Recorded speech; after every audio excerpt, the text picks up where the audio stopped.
Your voice, your future, a panel of experts answering your questions. Good evening, I'm Rick Lord. And I'm Elizabeth Nareka. This is Eyewitness News. First on Fox tonight, moving forward after the water crisis, here's what's happening now. West Virginia American Water continues changing the activated carbon in its water filters, and in-home testing results across the 9 counties have been released.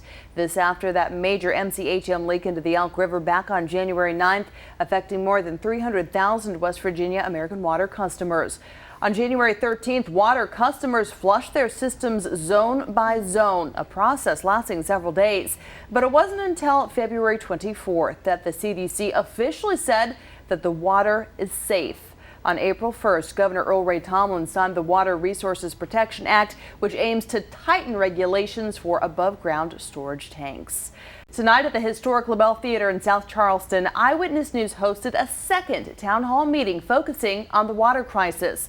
A distinguished panel of lawmakers, healthcare workers, and industry officials answered your questions about what we've learned from the disaster. And where do we go from here? Eyewitness News reporter Kenny Bass has this story. The January 9th Freedom Industries chemical spill was a body blow to the entire region, a punch we're still recovering from. And I started talking to other senators, and I said, by the grace of God, this could have happened anywhere. We just didn't know. We just assumed that everything above ground was being inspected. Did not know that non-hazmat was not mandatory, or basically maybe you couldn't even go on the properties if it was a non-hazmat material. So we started working on legislation immediately. A panel including Senator Joe Manchin, Representative Shelley Moore Capito, West Virginia American Water President Jeff McIntyre, State Epidemiologist Loretta Hattie, Dr. Rahul Gupta, Senate Majority Leader John Unger, and DEP Director Randy Huffman gave status reports on the work they've done in the wake of the disaster and answered audience questions about what lies ahead. These tanks will have to be inspected to ensure that they're not leaking or not about to leak. The secondary containment will have to have the same kind of oversight, as well as the leak detection system. And that will be an annual requirement as part of the permit to operate these tanks. We're going to look at the new legislation, the early detection and monitoring.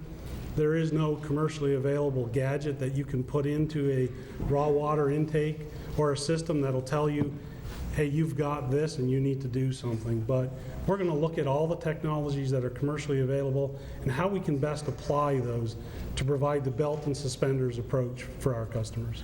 Regulating above-ground storage tanks, helping businesses which lost money because of the spill, punishing those responsible, protecting our students, and who will ultimately pay for the water company's expenses were all hot topics. There's a lot of really good questions, but the one that's lingering with me that I don't think we have the real answer to is the image answer. What are we going to do about this to restore our confidence?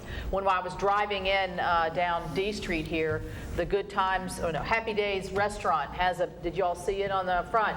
We're using bottled water, and you don't want that kind of image in front of, it just reinforces what's happened to us and how maybe we haven't coped as well as we need to give the confidence that we need. One of the men responsible for pushing through the Senate bill, which calls for storage tank oversight, says it's critically important that you remain focused on the problem and that you continue to hold your elected representatives accountable for keeping our water safe.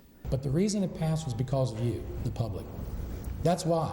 I've never seen, the time I've been in the legislature, a piece of legislation of this magnitude pass both chambers twice unanimously. Not one person voted against it. And the reason for it is because you were watching every single step. I look at this as an opportunity to be bigger and better and to be a source to where we have West Virginia pride, and we're West Virginia strong, we're Charleston strong. We come back better, and hopefully people will come back and have the confidence they should. In South Charleston, Kenny Bass, Eyewitness News. You can watch our town hall meeting this weekend. We're going to air it Sunday afternoon at 4:30 right here on WVAH Fox 11.